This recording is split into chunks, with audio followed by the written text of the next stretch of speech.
mga individual tayong hindi napapansin. Ngunit kadalasan, sila pa ang nagbibigay proteksyon sa atin. At isa sila sa pinaka-importanting parte ng institusyon. Nandito po tayo sa Miriam College at ako po, si Wawi Severino. Ngayon, samahan nyo at ating alamin ang buhay ng isang manunggard. Ano ba ang sukatan ng isang manunggard? Dapat bang matipuno o dapat bang tapat sa kanyang tungkulin? Hindi matatawaran ang sipag at tiyaga ng mga to sa kanilang napiling propesyon. Siya si Charlie Henterola, isang security guard ng isang paaralan. Siya ay 53 years old at halos 20 taong naninilbihan bilang isang security guard.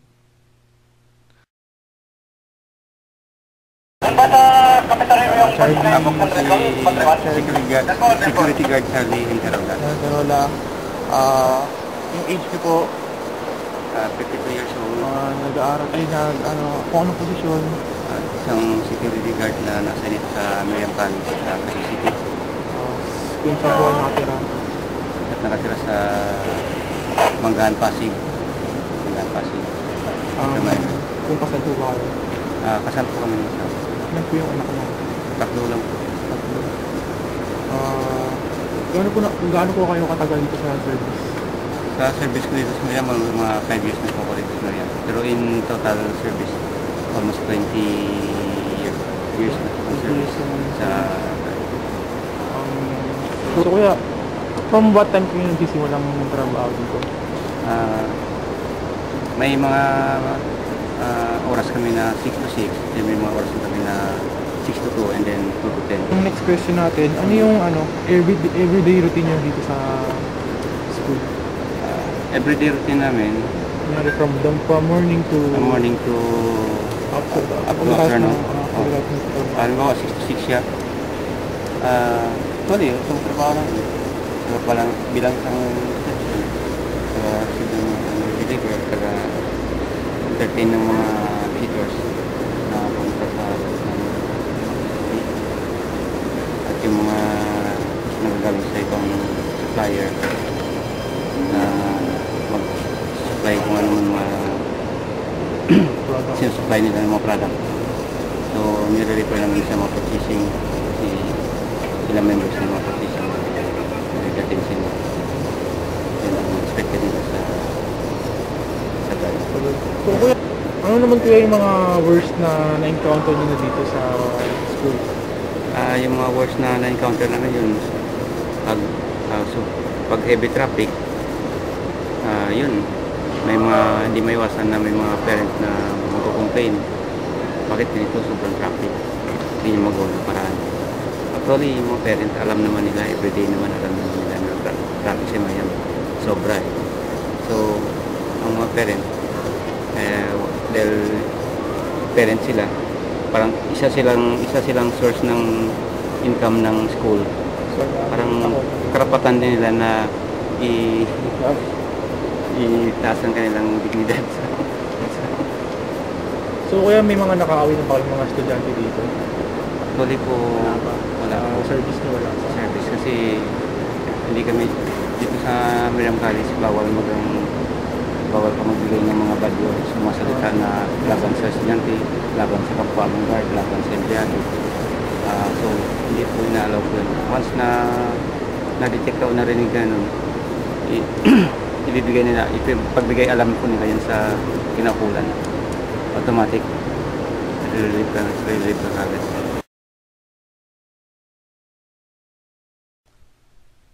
Habang kinikilala pa natin si Manong Charlie, tayo naman magtanong sa mga nakakaalam upang magbigay ng dagdag kaalaman sa pagiging security guard.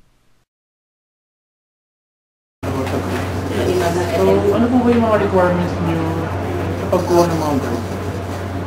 Actually, meron tayong batas sa security industry, no? Yung RA 5047. Private security agency law. Na kung saan isang sangay ng PNP ang nakakasakop sa amin, yung PNP SOSYA. Nakabase ito sa loob ng klane. So, that law, meron silang require na requirements para sa security guard. So, under the law, pag security guard ka, kailangan mo pagbaguhan ka, kailangan mo mag-training ng 2 weeks, kasi under na rin na kami ng TESDA. So, yung mga subjects na tinuturo sa training center ng security ay under TESDA yon, So, that 2 weeks training ay tinuturo lahat doon, public relations, customer relations, paano mag-logbook, first aid, martial arts, investigation, paggawa ng iba't ibang klase ng reports, lahat yon. Then may OJT rin yan. So after that, kailangan nilang kumuha ng mga local and national clearances, kasi mga credentials nila sa school bago makapag-process naman ng license sa PNP Social sa loob ng krame. So kung mag-apply naman yan sa agency, depende yun sa i-require ng agency kung ano yung client nila. Let's say mga hotel, mga mall, airport, mga gano'n minsan college level, college graduate. Pero kung let's say mga factory, mga bakanting lote, kahit high school graduate, okay na yan kasi under the law of security, ang security guard ay at least high school graduate naman. Huwag magbababa doon, pero pwede siyang maging tataas, college level or graduate. Ganyan. Then sa officer naman, mas mataas yung qualification, at least college graduate. So kuya, gaano ba kahirap yung trabaho niyo being guard? Actually, ang being a guard napaka-risky. Dahil kailangan alert ka. So, once na may mga bulilya, so ano man ang mga pangyayari, aksidente, pagnanakaw o mga swindling, o mga adulterate, kailangan namin na maging alert. Kasi sa araw-araw o sa panggabi man na duty, dahil magiging demerit sa amin na mga guards, magpipidback sa aming record dito sa school. Isipin ng kliyente na hindi na to aktibo yung medyo talpak na yung servisyo ng agency na ito kailangan natin. So, pagdating sa ganung sistema, kailangan namin ng report. Mga useful age? Under the law, minimum 21 years old hanggang 60 dapat. Pinapatagal naman si retirable age ay 60. Pero pagdating sa client kasi minsan, tulad ng mga commercial, mga ganyan, hotels, mga ganon, airport, at tulad nun, minsan preferred nila yung 21 to 35 years old. Siyempre, mas bata, mas aktibo para sa kanila. Then, yung height minsan, 5'7" pataas. Ganun yun. Nababagay sa nature ng mga business. So kuya, paano naman yung mga kunyari, mga estudyante, pag nakikita kayo, binabati naman kayo mga estudyante? Sure, kami ang nagmabati sa kanila. Kasi kami pong mag-aspan dito sa school. Kami ang pang frontline. So kami ang nanguna sa mga greeting, sa mga customer service para panatilihin yung kaayusan at katahimikan ng school. May mga kaibigan din naman kayo estudyante dito? Siyempre, halos lahat. Actually, kahit hindi naman natin sila kilala, hindi naman natin alam yung pangalan nila, kaibigan pa rin natin sila. Kung anong treatin namin dun sa mga kilala ng mga estudyante, ganoon rin po sila lahat. Walang pinipili. Mababait naman yung mga estudyante? Actually, may mabait. Actually, may makukulit din.